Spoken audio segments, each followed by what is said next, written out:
Hello, everybody. This is Empowering Democracy. I'm your host, Joe Firestone. Happy Thanksgiving Eve, everybody. Our topic for tonight is Dump the Corruption. That is, it is another Dump the Corruption show. And tonight we'll be focusing on Pharma and Medicare for All and the carbon emissions of the rich. Steve Wolfbrand says, hello, everybody. Hello, Steve, and happy Thanksgiving Eve to you. I'm going to get right into it.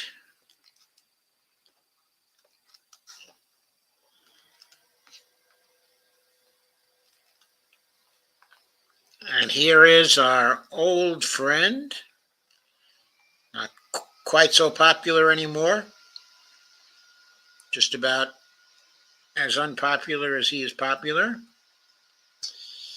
U.S. Senator Bernie Sanders presides over a Senate Health, Education, Labor, and Pensions Committee hearing on November 14, 2023 in Washington, D.C.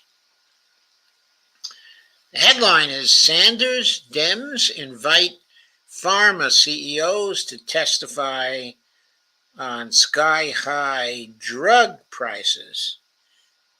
Well, was it just an invitation or a command performance?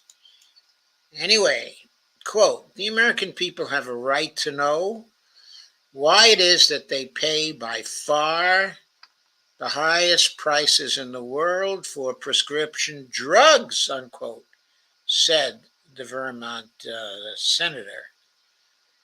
I should think the answer would be very obvious to Bernie Sanders.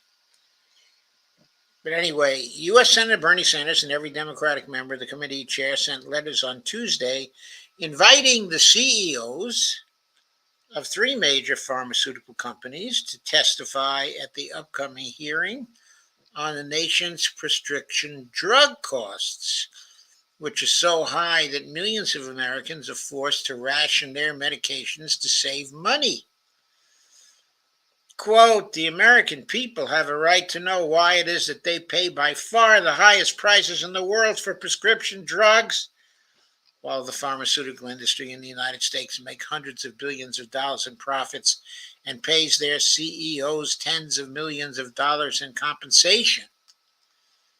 Sanders, independent of Vermont, chaired the Senate Health, Education, Labor, and Pensions Health Committee, said in a statement, in letters to the top executives of Johnson & Johnson, also Merck and Bristol Myers Squibb,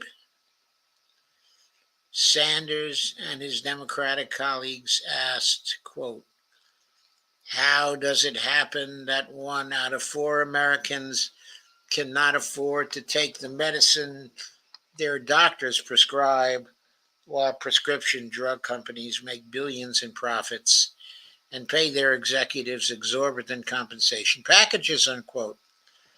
Quote again, how does it happen, unquote, the letters continue, that the median price of new prescription drugs in the United States was over $220,000 last year, while the pharmaceutical industry spent billions on stock buybacks and dividends.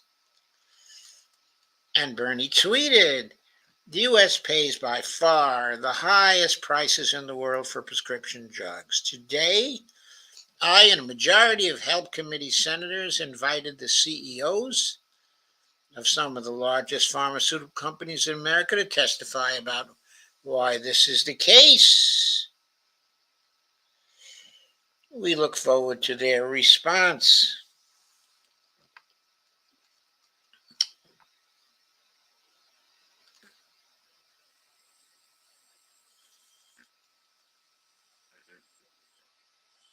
And I don't know where this is from exactly, this little cutout here. turns out, it looks out like it's from Twitter, from Bernie Sanders' Twitter page. And, excuse me,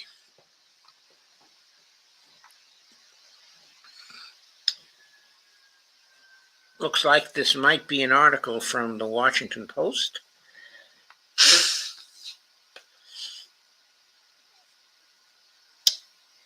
In letters signed by every Democratic member of the Senate Committee on Health, Education, Welfare, and Pensions, Chairman Bernie Sanders and Senators Patty Murray, Democrat of Washington, Bob Casey, Democrat of Pennsylvania, Tammy Baldwin, Democrat of Wisconsin, Chris Murphy, Democrat of Connecticut, Tim Kaine, Democrat of Virginia. Why, that's my senator. Maggie Hassan, Democrat of New Hampshire, Tina Smith, Democrat of Minnesota, Ben Ray Lujan, Democrat of New Mexico, John Hickenlooper, Democrat of Colorado, Ed Markey, Democrat of Massachusetts, today invited CEOs from major pharmaceutical companies, Johnson & Johnson, Merck, and Bristol-Myers Squibb, testify before the committee on the outrageously high cost of prescription drugs. The hearing is titled, quote, "Why does the United States pay by far the highest prices in the world for prescription drugs," unquote, and is scheduled to take place Thursday, January 25th, 2024, at 10 a.m. Eastern Time. Well, for a minute there, I thought it was going to take place on Thursday, November 23rd. I'm sorry, 23rd, yeah, 2023. No such luck, however. Quote, "Here are some of the questions that the American people would like answers to," the senators wrote in their letter inviting the pharmaceutical CEOs. Why does the United States pay by far the highest prices in the world for prescription drugs? How does it happen that out of 4 Americans cannot afford to take the medicine doctors prescribe, while prescription drug companies make billions in profits and pay their executives exorbitant compensation packages? How does it happen that the median price of new prescription drugs in the United States was over $220,000 last year, while the pharmaceutical industry spent billions on stock buybacks and dividends? Johnson & Johnson, Merck, and Bristol-Myers Squibb sell some of the most expensive and widely prescribed drugs in the United States relative to the price of these drugs in other companies. For example, Merck sells Januvia, a drug for diabetes, for $6,000 in the United States, compared to just $900 in Canada and $200 in France. Johnson & Johnson sells Imbruvica, a drug for blood cancer, for $204,000 in the United States, compared to just $46,000 in the UK and $43,000 in Germany. Bristol-Myers sells Eliquis, a blood thinner, for $6,700 in the United States, compared to just $900 in Canada and $650 in France. I suppose I have to say the answer to the question of this panel is that all of we Americans are suckers. We should just move to Canada.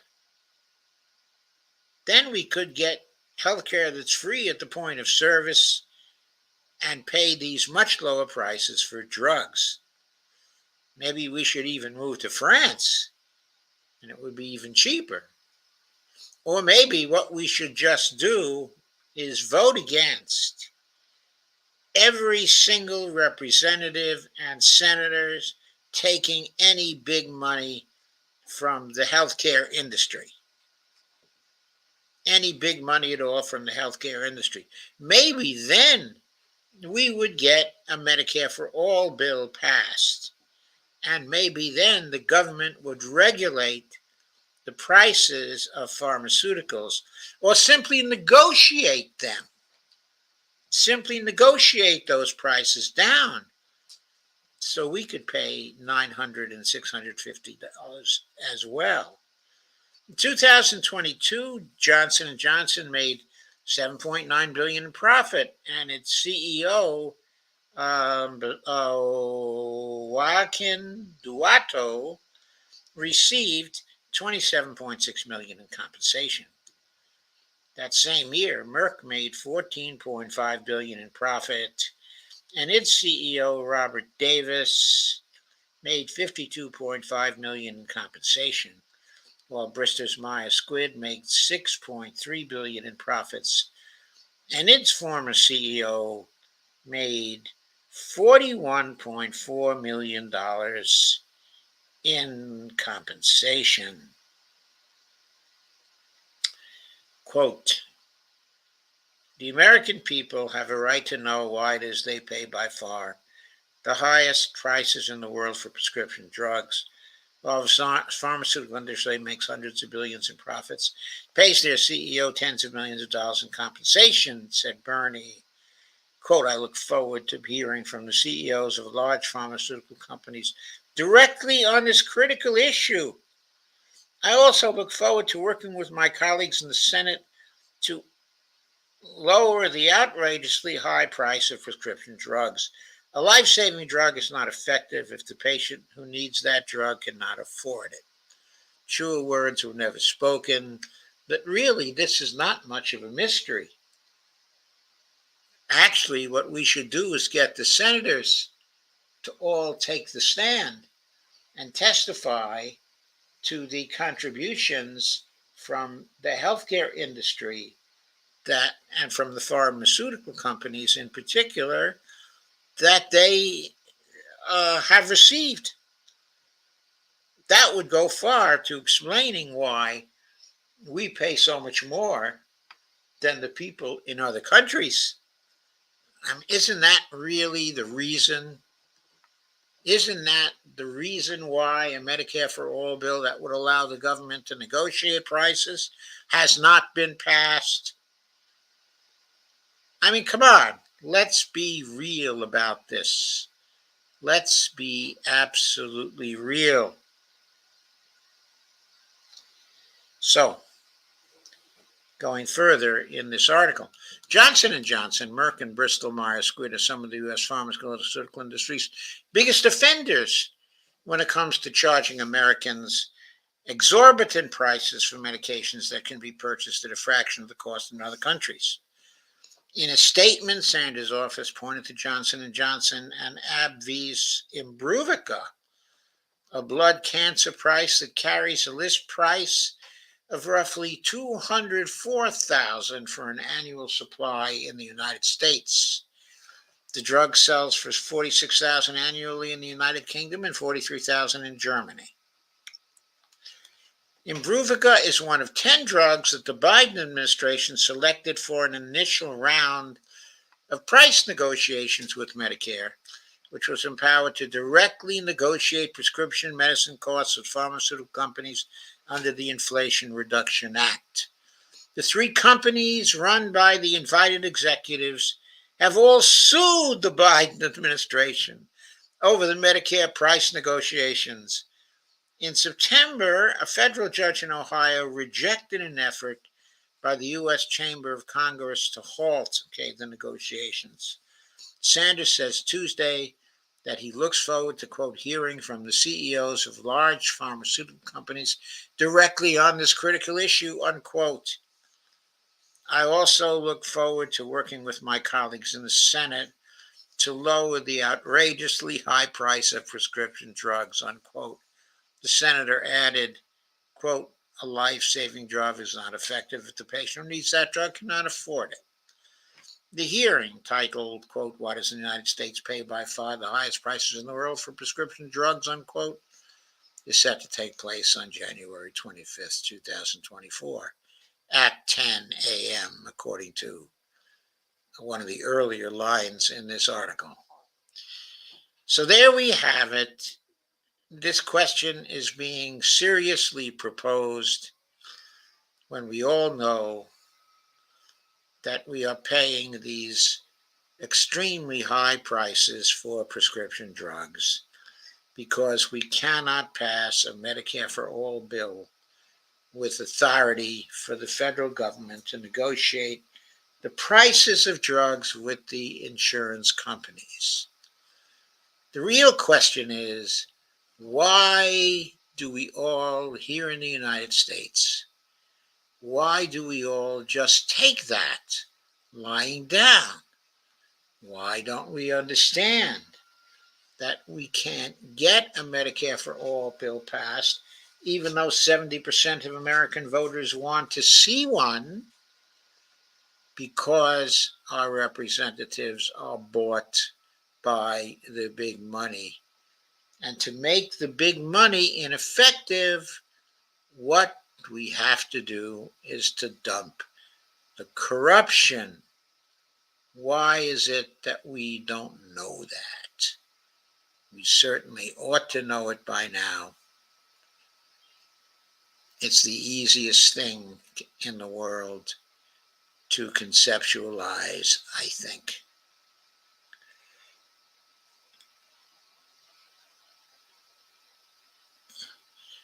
Anyway, I find I lost something here today. No, I am mistaken. I haven't lost anything.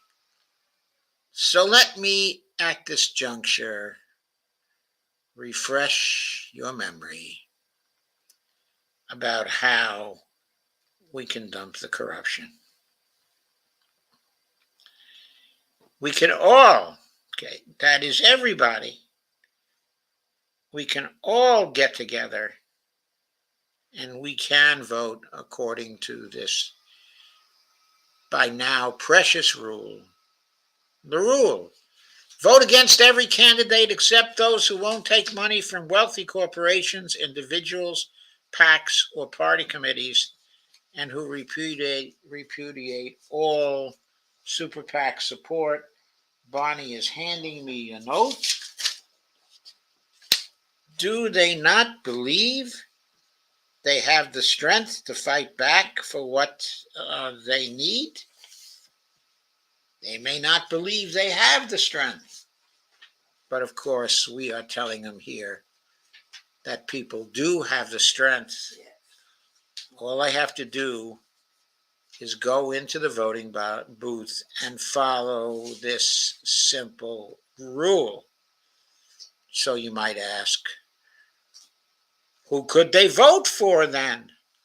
I mean, all the members of the major parties whose records we've examined in this series have all failed the test implied by this rule, including Bernie Sanders himself,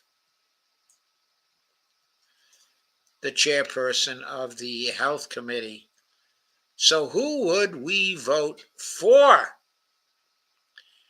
Well, we have a subsidiary rule, and that rule says that we can vote for the person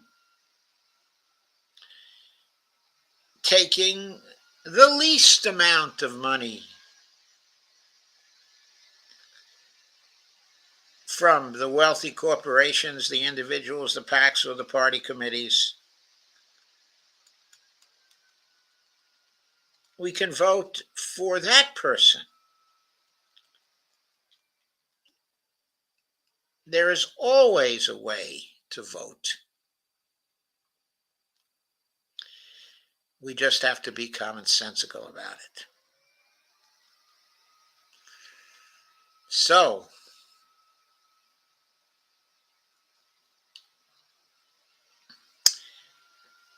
I notice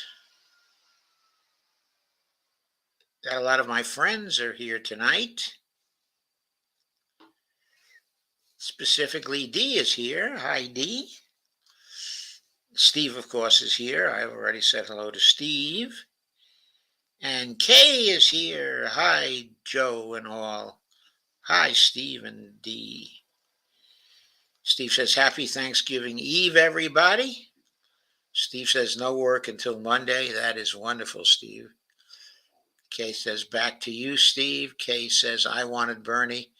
Yeah, I wanted Bernie too at the time.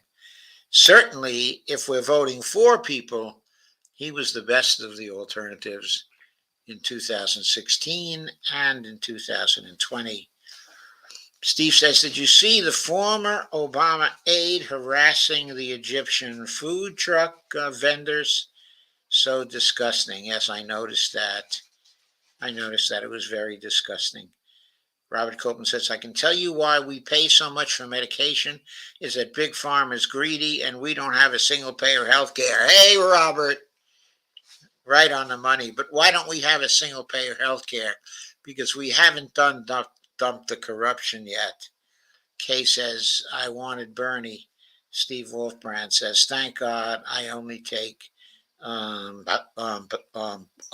vitamins. I take that to mean that you take various kinds of supplements, or do you literally mean you take only vitamins? There are some very useful powerful vitamins. Vitamin D3 is particularly effective. Kay says, I used to too, Steve. And Steve Wolfbrand says, Big Pharma got hepatitis and changed their sales reps from men in suits to hot young chicks. Sales skyrocketed. Horny doctors. Yes, horny doctors. Lisa says, Hi, folks. Happy Thanksgiving. Enjoy your holiday. Happy Thanksgiving to you and to David and to Will. Also, Lisa. Have a wonderful Thanksgiving. Dee says, Hi, Kay. And hi, Lisa. Robert says, Hi, Lisa. Hi, Dee. Hi, Robert. Hello, Robert. Hi, Dee. Hi, Kay. Enjoy your holiday too, Lisa. Hi, Dee and Lisa.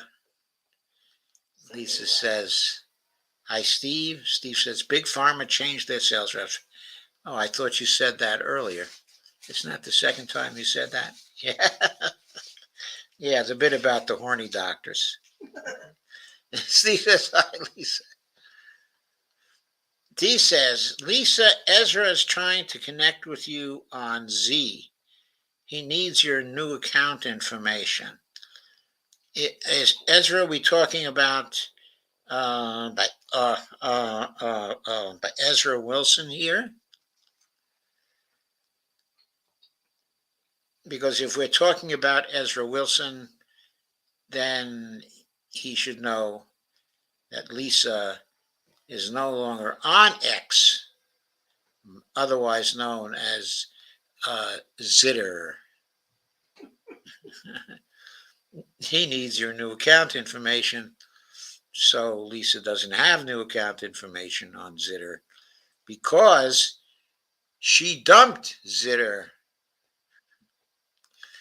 Robert says, How many people even know about Dump the Corruption? Well, the 5 who are here tonight know about Dump the Corruption.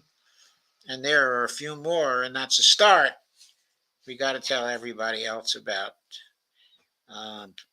Dump the Corruption. Steve says, Kay, I knocked on thousands of doors for Bernie.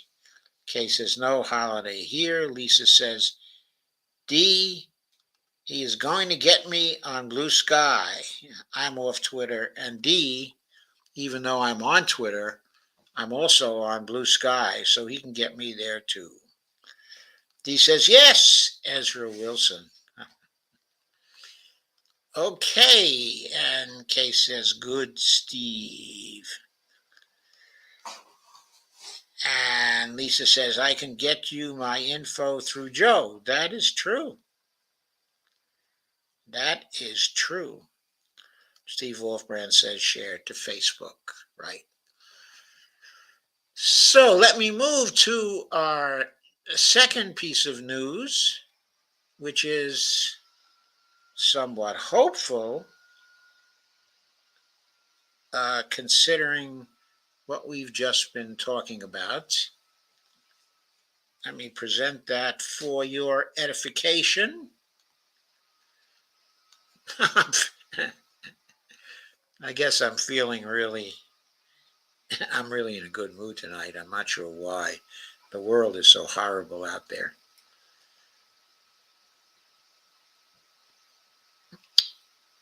Of all the forms of inequality, injustice in healthcare is the most shocking and the most inhuman. Martin Luther King Jr. said that March 25th, 1966. Healthcare is a human right. These are members of the group Healthcare is a Human Right. Okay, Maryland rally for a national health program on January 25th, 2023. And the headline is Baltimore becomes the latest city to officially endorse Medicare for all. Quote, every Baltimore resident deserves health care whenever they need it, unquote, said one local pastor who backed the resolution. Quote, it's time to join every other developed nation in making health care a guaranteed human right. It was time to do that back in the 1960s when Lyndon Johnson first passed Medicare. He should have gone for the whole shtick.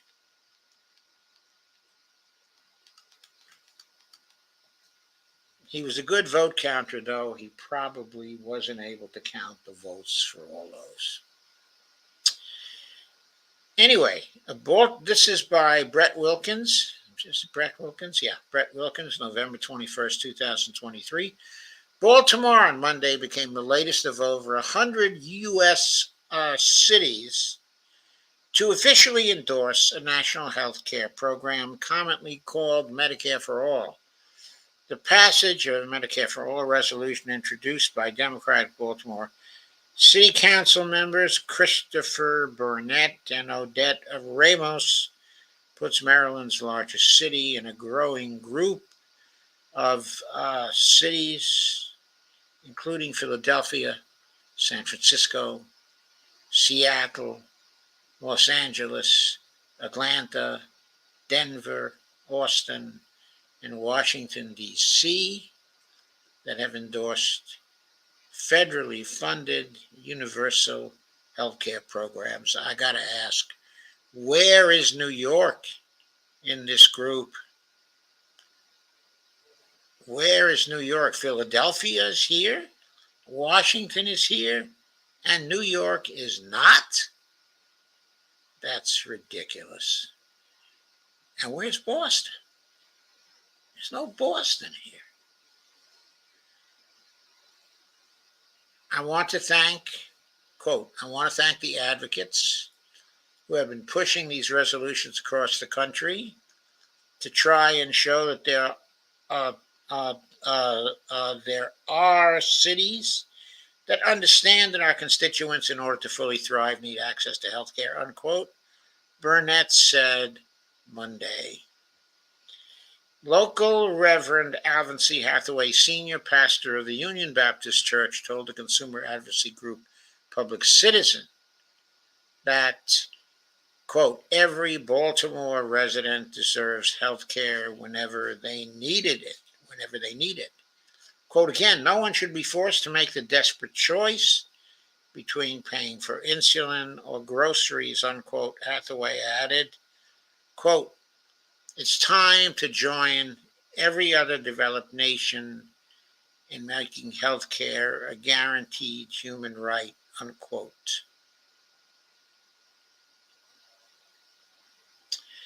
According to U.S. Census Bureau figures cited by Public Citizen, more than 1 in 5 Baltimore residents live in poverty, with 6.7% of residents under age 65, but uninsured. Wow. The Baltimore City Health Department published a report in 2020 that said, in part, it is impossible to discuss the health and well-being of Baltimore City's residents without applying the lens of health equity and systemic disparities. While the overall mortality rate in Baltimore City has declined over the past decade, The city still has a mortality rate nearly 30% higher than the rest of the state and ranks last on key health outcomes compared to other jurisdictions in Maryland. This reality is compounded by a series of complicated systemic social, political, economic, and environmental obstacles, with more than 1 in 3 of Baltimore's children below the federal poverty line and more than 30% of Baltimore households earning less than $25,000 per year. Income poverty and race have enormous impact on health outcomes. Jean Ross, president of National Nurses United, said that, quote, every day we nurses see the human cost of our patients delaying care or going without care simply because they can't afford it. And that's why we need Medicare for all, unquote. Everybody watching this, Google Healing Us to learn more. Learn more about why we need Medicare for all and how much we need Medicare for all. Quote. Isn't that the name of the movie? That is the name of the movie. Then why are Healing they Us. seeing it online? Well, it's not entirely available online. It's not freely available online. It is available in certain forms, but it is, I believe, still behind a paywall.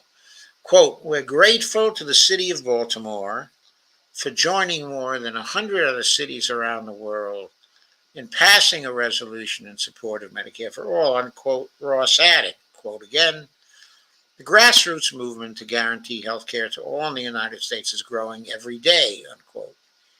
It is, but how can we implement that grassroots movement to get us health care?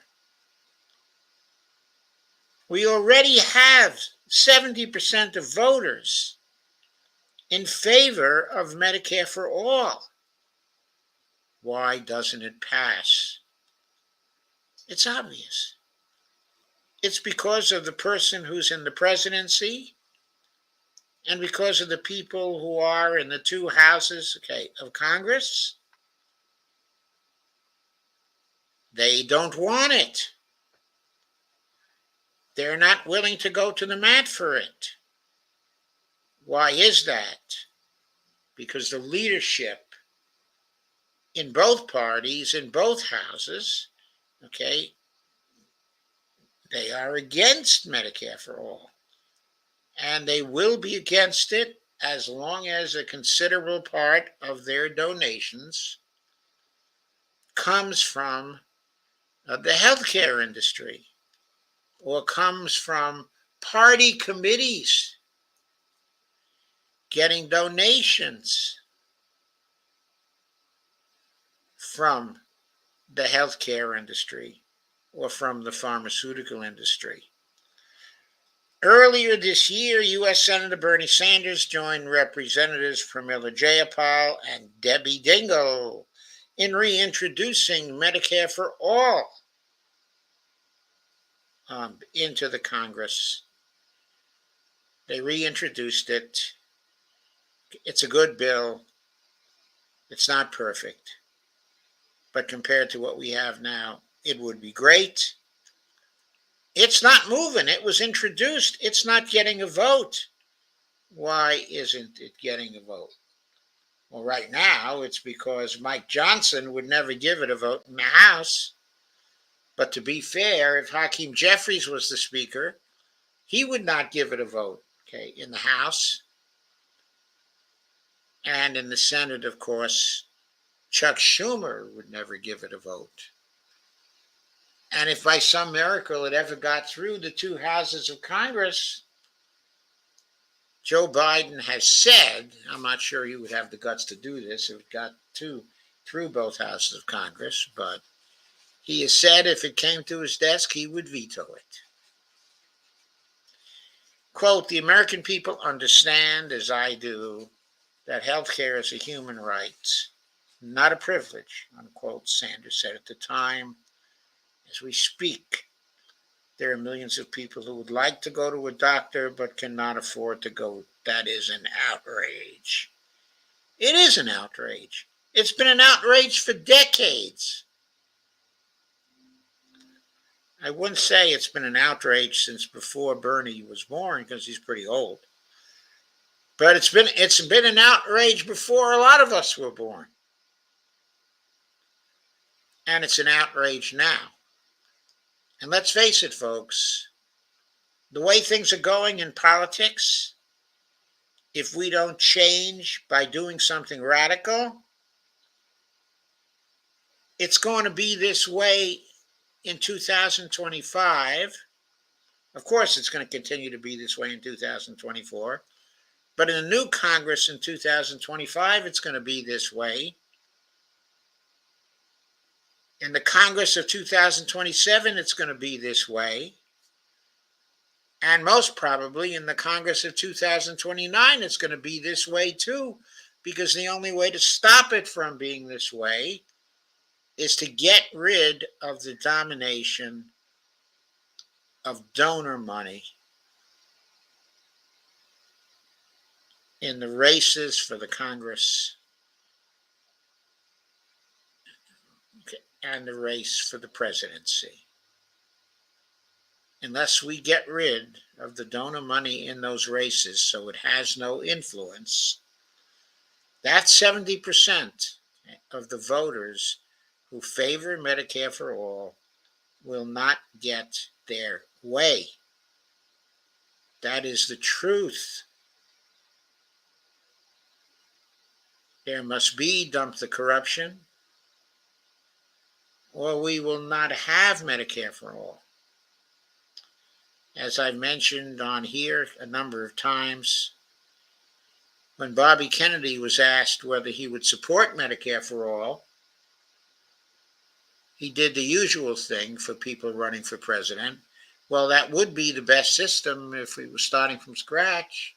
He was a little different. He said, I don't think I can get that through. I think it's going to be a heavy lift. He didn't say he wasn't for it, but he said he wasn't going to fight for it because it was going to be a heavy lift. Now, guess what? If we changed the Congress for him and got rid of the donor money so that Congress people had to look to their constituents for support, maybe passing Medicare for all would no longer be a heavy lift. Hey, what do you think? Maybe it would no longer be a heavy lift. FDR wanted to do it 80 years ago. FDR did want to do it. And by the way, maybe FDR, if he lived, would have had the clout to have done it at war's end. Maybe the Republicans wouldn't have taken over the Congress in 1946 if FDR was still the president at that time. But they did take over the Congress. Unfortunately, FDR died. Truman took over. He was not so popular. And the Congress turned for the first time since 1933, to the Republicans.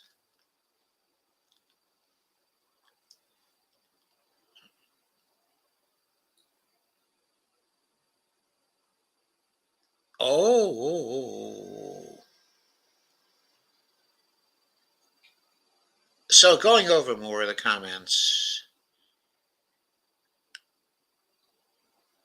Steve shared to Facebook. Steve Wolfbrand said, do dissidents hit 20K subscribers? That makes me happy. Why? Kay Ryan says, I hope Rump doesn't win. Lisa says, my Blue Sky account. Robert Copeland says, I never heard of Blue Sky. Google Blue Sky, Robert. It's an alternative to Twitter. It's extremely Twitter-like. Steve Wolfbrand says, Doc, I mailed you a holiday card on Saturday. You haven't got it yet? No, Steve, I haven't got your holiday card yet. It has not arrived. But thank you for sending it. I really appreciate it. Steve says, Do Dissidents and Sabby's channels are growing very fast. Sabby's channel is growing very fast. Sabby is very good. Dee says, Thank you, Lisa. She deserves to grow very fast. Robert Copeland says, What took Baltimore so long as my city of Sacramento passed the Medicare for All resolution almost 2 years ago?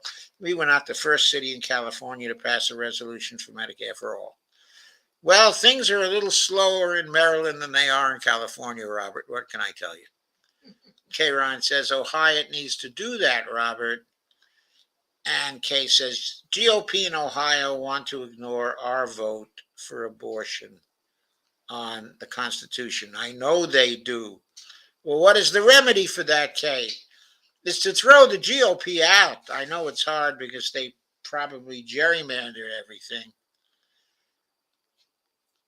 Robert says, if we had to depend on the NNU to get Medicare for All and CNA to get care, we're going to have to wait a long time. Yeah, I know.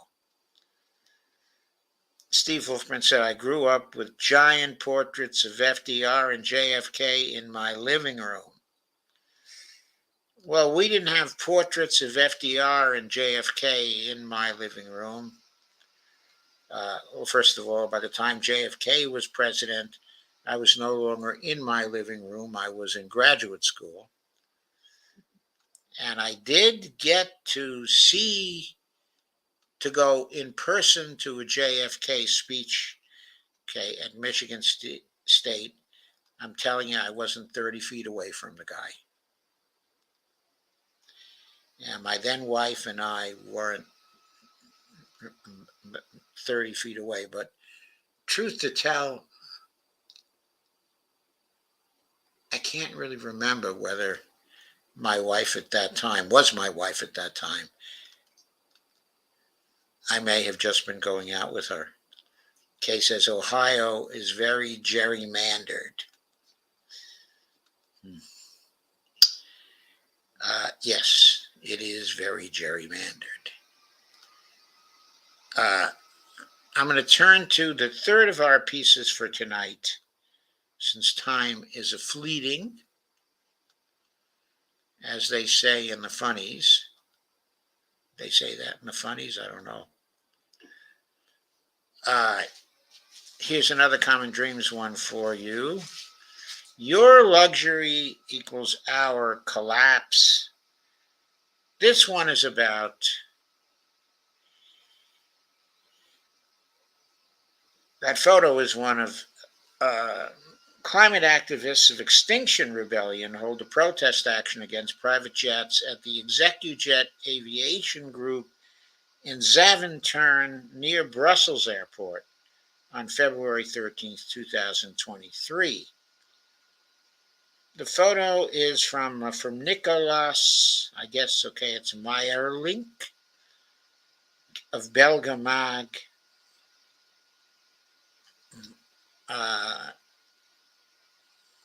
AFP via Getty Images. Emissions of the richest 1% will cause 1.3 million heat deaths. That is, from Oxfam. Quote, the super rich are plundering and polluting the planet to the point of destruction, and it is those who can least afford it who are paying the highest price, unquote. The richest 1% of the global population produced 16% of the world's carbon dioxide in 2019, generating as much planet-warming pollution as the poorest two-thirds of humanity, according to a report released Monday by Oxfam International. Climate equality. Climate equality, a planet for the 99%, describes the fossil fuel driven climate emergency and runaway inequality as twin crises.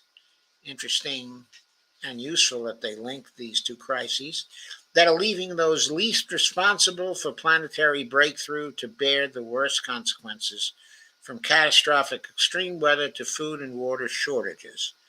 Quote, if no action is taken, the richest will continue to burn through the carbon we have left to use while keeping the global temperature below the safe limit of 1.5 degrees Celsius, destroying any chance of ending poverty and ensuring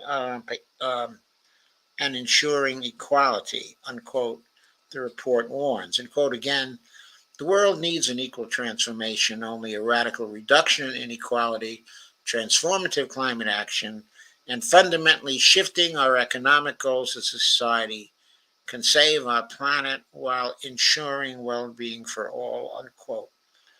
Using the latest available emissions from the Stockholm Environmental Institute, Oxfam calculated that it would take roughly 1,500 years for a person in the bottom 99% to produce as much CO2 pollution as the world's top billionaires create in a year. The annual emissions of the global super rich cancel out the emissions reduction impact of nearly 1 million onshore wind turbines. Wow. This, according to the report. The report also estimates that the emissions of the top 1% in 2019 will cause 1.3 million heat-related excess deaths in the coming decades, with most of the deaths occurring in the current decade. That's interesting. I don't know why they don't figure the deaths are going to continue. The rich will have to pay more for their wants also. Perhaps. Oxfam noted that transportation is far and away the largest source of pollution from the ultra-rich, whose private jets, yachts, and fleets of gas-guzzling cars are highly carbon-intensive. Experts at Indiana University estimated in 2021 that a, quote, super yacht, unquote, emits more than 7,000 tons of CO2 per year. God. Climate activists have also increasingly targeted private jet travel as a key source of luxury emissions. Oxfam observed in its new report that, quote, a short trip on a private jet will produce more carbon than the average person emits all year. And there's a graphic. Not going to go through the graphic. I will point out that the net worth, okay, of Larry Ellison, who was Larry Ellison, he's the primary stockholder, founder, and chief executive officer, okay, of Oracle, the database company, which of course has expanded into all kinds of things apart from databases. The net worth of Larry Ellison has risen to $88 billion. I mean, he's got to be something like maybe sixth in the world now. I didn't realize he'd gotten up so high. Carlos Slim, however, has lost, okay, a little bit of wealth. He is the Mexican billionaire, who I believe used to be somewhere in the 80 billions, but his net worth is now $64 billion. I think billionaires should be illegal, but that's just me. Investment emissions in tons of CO2 per year.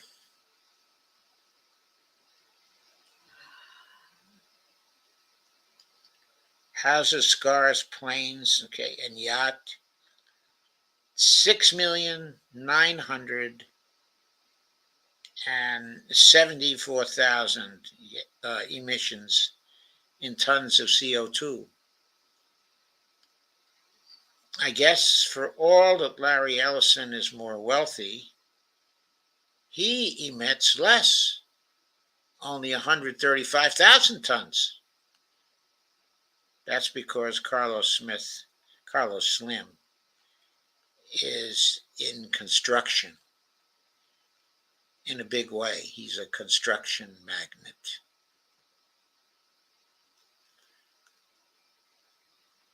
So he emits more than Larry Ellison, I guess.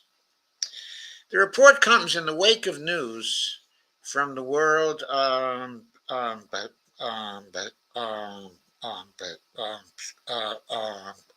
but Meteorological Organization that global greenhouse gas concentrations reached an all-time high once again last year, underscoring the need for dramatic action to curb fossil fuel use and transition to renewable energy.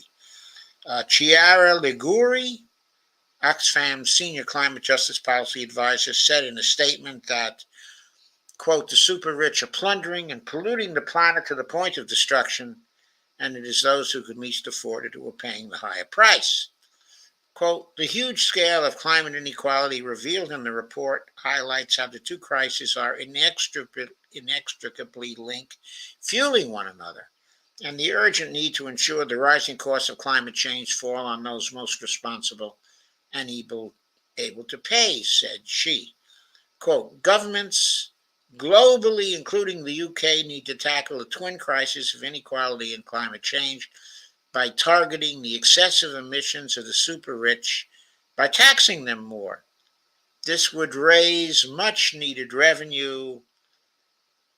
I must add here that the UK doesn't need revenue from the super rich. It does not spend revenue from the super rich. That's why it does not need revenue from the super rich. But nevertheless, it should tax them more. And the reason why it should is because they undermine democracies so that they are no longer democracies. Of course, the UK is no longer a democracy. The super rich totally control it. The prime minister right now is one of the super rich. And while our president is not one of the super rich, he has managed to profit fairly well since he left the vice presidency to become fairly rich. And of course, he has sworn to the rich that nothing will fundamentally change. Quote, this would raise much needed revenue that could be directed to a range of vital social spending needs, including a fair switch to clean, renewable energy, as well as fulfilling our international commitments to support communities who are already bearing the brunt of the climate crisis, unquote. We should tax the super rich heavily for the emissions that they put out there, yes, but not because we need the money.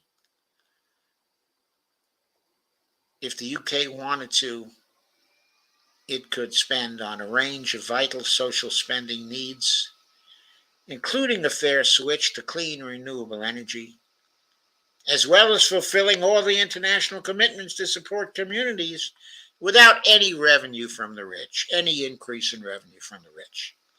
All Parliament has to do is to vote the money. And the Bank of England will find it. So the Chancellor, okay, of the Exchequer can spend it. That's the way things work in the UK. That's the way things work here. Oxfam's report calls on governments to pursue a radical increase in equality by imposing wealth taxes on the richest 1%, as well as steep inheritance land and property taxes. I completely agree with Oxfam on that. But why do I agree? Not because it's money the government will spend, because they don't spend it, but it will be money that the rich do not have and cannot spend on bribing the politicians. The report also recommends taxing or banning private jet travel, space tourism, and other polluting luxury activities, and imposing, quote, permanent, automatic, unquote, windfall profit levies on major corporations that often take advantage of crises such as wars and pandemics. Well, what happens in the wars and the pandemics? Then the parliaments, okay, and the congresses pass legislation that allows the big corporations to make the windfall profits. So the problem is in the bribing of the politicians, of course. Additionally, Oxfam urged governments to invest heavily in establishing universal programs from health care to education to child care and transitioning away from fossil fuels. The group said that rich countries must honor their commitments to provide climate financing to poor nations facing the brunt of the climate crisis and support debt cancellation and other relief measures.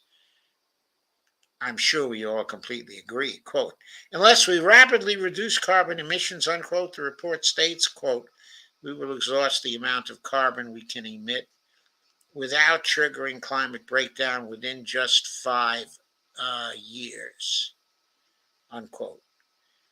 I believe that what is dumped the corruption about, it's about changing the Congress of the United States and the executive branch of the United States, so they will support the necessary spending to implement a Green New Deal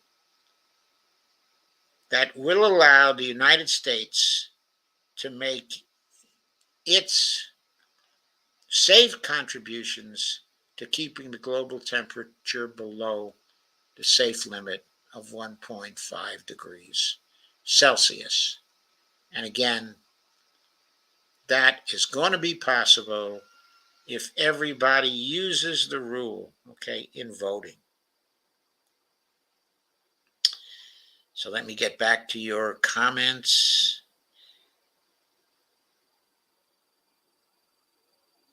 Steve says, those giant portraits were like gods to me, my religion.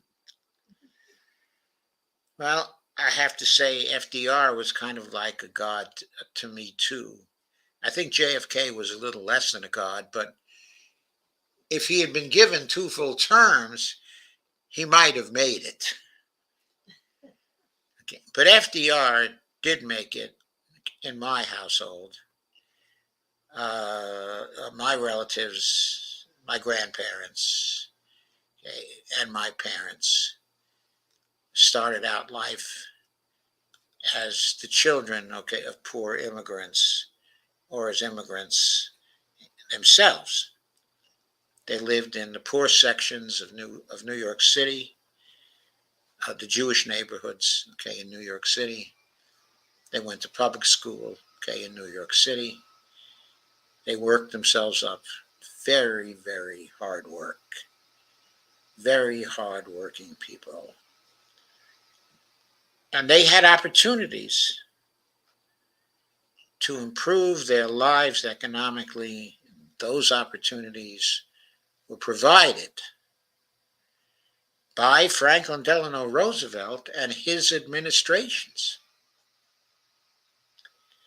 And their lives were saved through his leadership in the Second World War.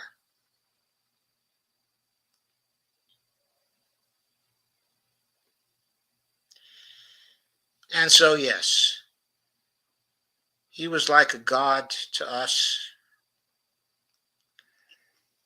And when he died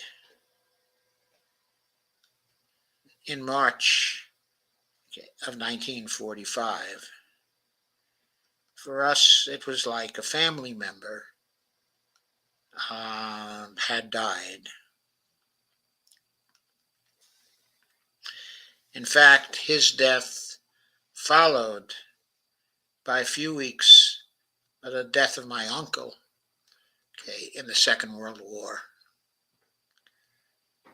Both of those deaths really broke up people, in my family. Kay says, I bet Steve. Steve says, JF called for medical insurance for all Americans. Yes, he did. He was for Medicare for all. Except it wasn't Medicare for all at that point. It was health insurance for all Americans, government supplied health insurance, for all Americans. I can't remember. He might even have been for a national health service. Harry Truman, of course, was for a national health service. I forget. I think JFK did introduce a bill, and I don't remember whether that bill was for a national health service or for health insurance to cover everyone free of charge. Kay says, they're trying to screw up the Voting Rights Act now. Yes, they are. It's been screwed up already. The courts are trying to screw it up even more now. But Kay, all this is retrievable if we just do dump the corruption. It's really retrievable. We could get all those voting rights back right away. Why would we get them back? Because the new people who come into the Congress would not be dependent on the big donors, and therefore they would want to have grateful voters voting for them, as many as possible. Steve says, the JFK assassination, sorry. Steve says, snail mail is so slow these days. What the heck happened to our post office?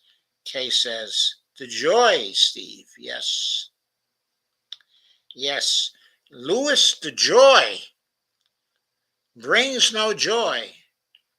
He especially brings no joy at this time of the year when the mails are running hot and heavy because he's reformed the post office. So things have to be real slow. Steve, we will certainly check the mail on Friday to see if we've gotten your holiday card. Thank you very much. Kay says, I know, Joe, but we won't. Maybe we won't, Kay, but we got to try. We got to try and get people to do this. People don't know their strength. Yes, people don't know their strength because their strength has been sapped from them for so long by Congress people owned by donors. People don't know that they can still get what they want using the vote if they use it in the right way. And the right way is vote for people who are not beholden to the big donors. If they're third-party people, so what? Vote for those third-party people. They probably won't be any major party people, not based on our research.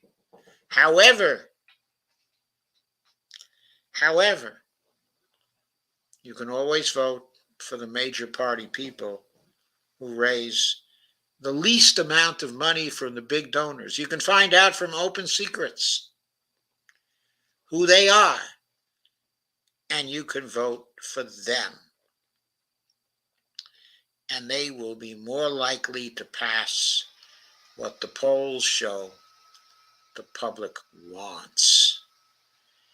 They will be more likely to not get into wars because the public doesn't want. Public doesn't want these wars. They would be more likely in that kind of system. Our representatives and our president would be far more likely to respond to demonstrations and protests because they would know if they got the rest of us out in the streets pissed off that they wouldn't be getting into office again. They would know that. Why is Biden doing what he's doing? Because even though his poll numbers are tanking, he still thinks that there's a year until the election. And that with the huge amounts of money he's going to get from people who want these wars, he still thinks that he can bamboozle people into voting for him again so that he can beat Donald Trump, Mr. Dumb John himself.